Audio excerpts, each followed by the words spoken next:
Bonjour coach. Bonjour Mas. Braza Box et eu privilège ya koyambayo na plateau na biso.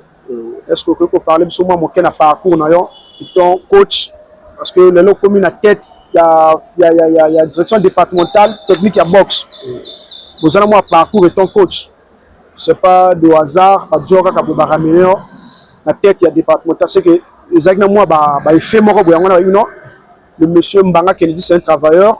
On a place on a trouvé un parcours non manqué. Ok, merci beaucoup. Bon, parcours, ça peut pas manquer. Je suis boxeur et après, n'a connu entraîneur. Beaucoup peuvent demander des questions. Comment il a fait. Mais pour certains, savent que de là d'où je viens et na ici qu'on a connu. Bon, je suis boxeur na ring de Talas. Parcours étant que boxeur. J'ai eu à faire au moins 3 combats. Et après, étant boxeur même dans le club, je suis dans une initiation, Gouya Rolabissa. Et je prenais même les boxeurs. Tant on a dit qu'il y a un boxeur et combat, boxeur dans un bundi, dans bundi. Et il y a un ancien entraîneur à conseiller qu'il il faut prendre le comme ou la boxe ou qui coaching. Il y a un moni qui coaching qui mieux. Fallait na sala jubilé en 2011 na neto wana koto yo ba MC ba bimi ba baby no ba bimi ce que vous se souvenir je crois août 2011 non juin 2011 na neto yagina gala communal voilà après na ken stage départemental na du formation na bimi entraîneur départemental après stage départemental 2014 na ken stage na Kinkala na dû na bimi entraîneur il y a 2e degré national après wana na sali li sous stage oyo ba bengi One Star depuis la Suisse to sali en ligne en direct et na komi entraîneur One Star niveau international yango nde motezo pesa makoki soki toza na libanda na kwa ko mata po na ko coacher donc on est mon lelo to non coach Kennedy a vraiment assis dans le milieu de la boxe. Oui. Ma défaillance, ma avantage, tout, on a vraiment au courant par rapport à et là quand on boxe na kati ya mutu na yo. Parce que on boxe bien sûr parce que là qu'on soit test na niveau à Suisse et puis de ce quoi en ligne, les amis ça fait arrêter. Donc suite à ça, nous vous félicitons équipe à Braza Boxe. Merci.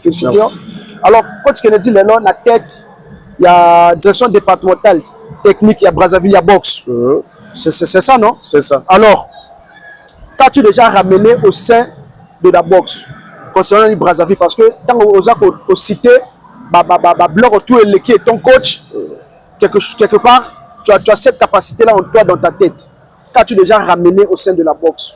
Bon, je dirais beaucoup, beaucoup, parce que depuis que je suis le DTD de boxe au niveau de Brazzaville, Brazzaville a été toujours la première ligue, meilleure ligue au niveau national.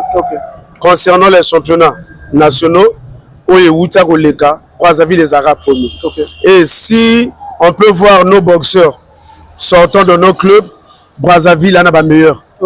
Brazzaville en a pas meilleur. Tokomi, si on a pas boxeur, lelo, bakomi même co-présenter boxe à Congo na Libanda. Ming Baouti na département Brazzaville. Ming Baouti na département Brazzaville. Et on a eu à faire sortir même les jeunes talents. Les jeunes talents, bon bato ba yeba kité, les lo ba yebani pour na Brazzaville. Donc c'est ça. Alors coach, parlons un peu du championnat départemental. Pas de championnat départemental, pas de championnat national. Mais penses-tu réellement que la fédération est vraiment à l'auteur de cette structure? Oui, je dis oui. Pourquoi? Le championnat départemental, s'il n'y a pas eu championnat départemental, tous nous savons que celui qui était à la tête de la Ligue départementale de boxe de Brazzaville est appelé aux autres fonctions au niveau de la fédération. Donc, et je vois que moi baisse au niveau bureau de la Ligue, et président à la fédération et quelques membres. Donc, tout ce qui quelques membres, vu que la liste a un peu réduite. Donc, le président, premier vice, Motatikala qui a chapeauté Ligue à Brazzaville. en déplacement, donc Mossal est indié quelque part, Azon monaté donc beaucoup, Motatikali présent et Zangamoko. Ok, gérer, organiser un championnat départemental, Yago Sengaton. Ok, la fédération n'a marge après ça vu, parce que fédération a un calendrier après ça marge et n'a quoi qui répondre na marge en côté, n'a quoi répondre dans côté. Voilà pourquoi la fédération avait trouvé bon par rapport à son calendrier d'organiser le championnat national. Okay. Donc la Ligue, nous allons organiser le championnat national quand on va lancer une nouvelle saison.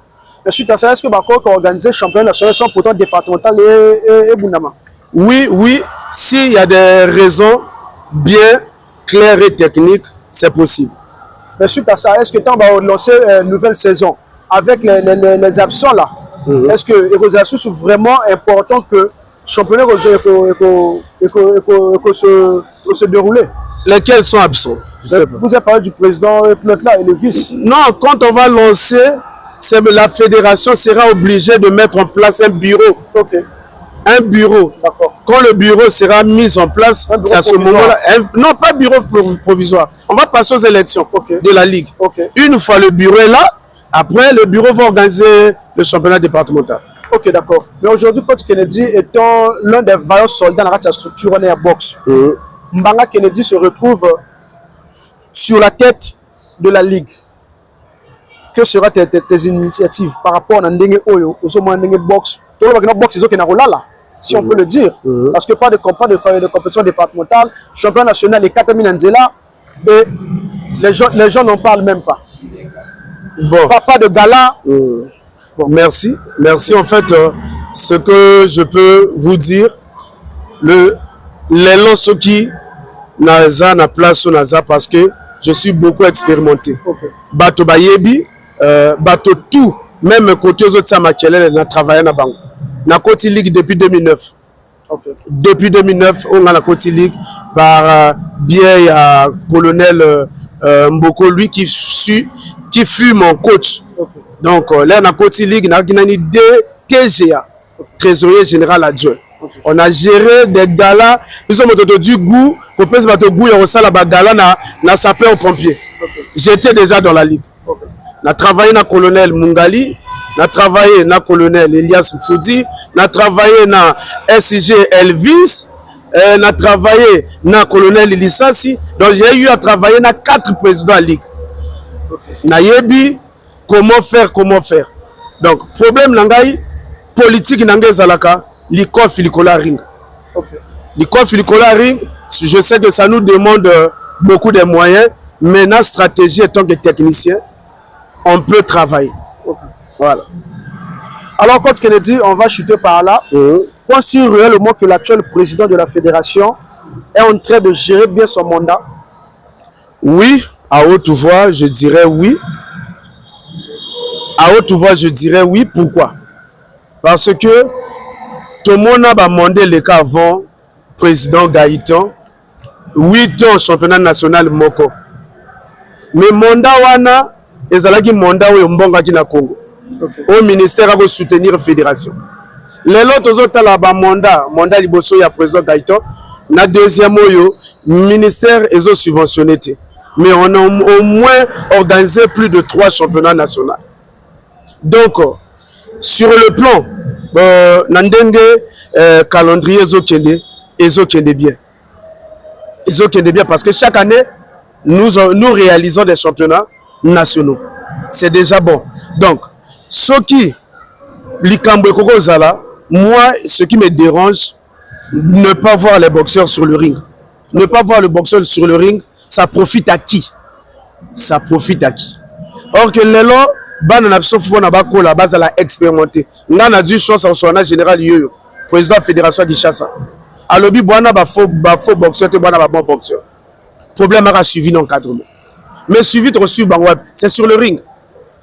Suivi reçu sur le ring. Aujourd'hui, ce qui moto a ningité boxeur à s'exprimer le ring, yendendo qui a boxe. Voilà, le président a même mandat na bien ndenge ezomona na miso bato qui peut accepter que la fédération n'est pas subventionnée depuis qu'il est là. Motako Nzimate. Aux Hollanda. Mais ceux qui, les lobbies sont tout de l'objet, tout ça la met dans la pâte. Tous alana bolingo et keliboso. Et l'or keliboso.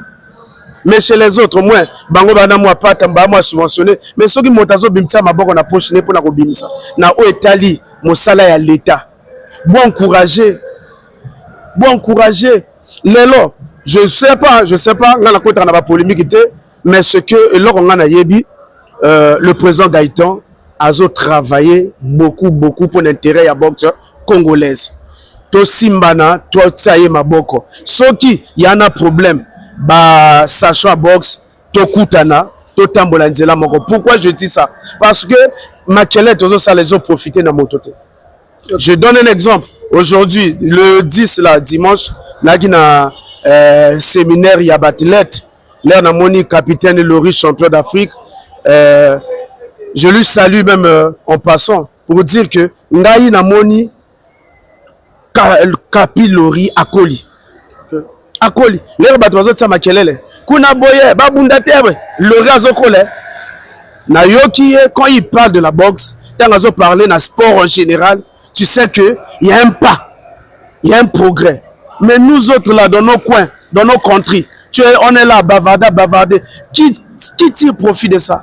Personne, même les athlètes, n'en tirent pas profit. Vous comprenez? Donc moi, pour Nangaï, le président Azo Salabien. Pour Nangaï, le président Azo Salabien, tout tika chance, l'élan, tout l'oukaba boxeur, n'a pas qu'il est liboso. Je peux na télémana sous qui ça. Beaucoup remarqué, et là, que na kata boxe, c'est quoi? Ce qui n'a mokuse, na konzimate na mokuse. Mais ce qui n'a boyi konzimate na mokuse, na changer nini? Est-ce que l'objet n'a pas na comme na taille ya champion bébino? Est-ce que l'homme n'a comme na taille? Non, jamais. Na mokuse. Ça sert pas à expliquer la bateau. Ça vient de mon père ou bien de ma mère. Ça sert à rien. Le problème, c'est de travailler. Le Cambona boxe, mot X a n'ingo ndima Y-T, Y a n'ingo ndima X-T. C'est ça le problème. Alors, merci coach. C'est un plaisir d'être au Yanoli Bisso, Makambo Oyo, Oyo le Karanase. Alors, coach, est-ce que l'autre chose a une idée na combo ya motazo gérer structure d'un côté directeur technique national? Tu vois, une idée à comment? Oui, DTN. Oui. C'est le doyen Ngambia Sialanga Roger.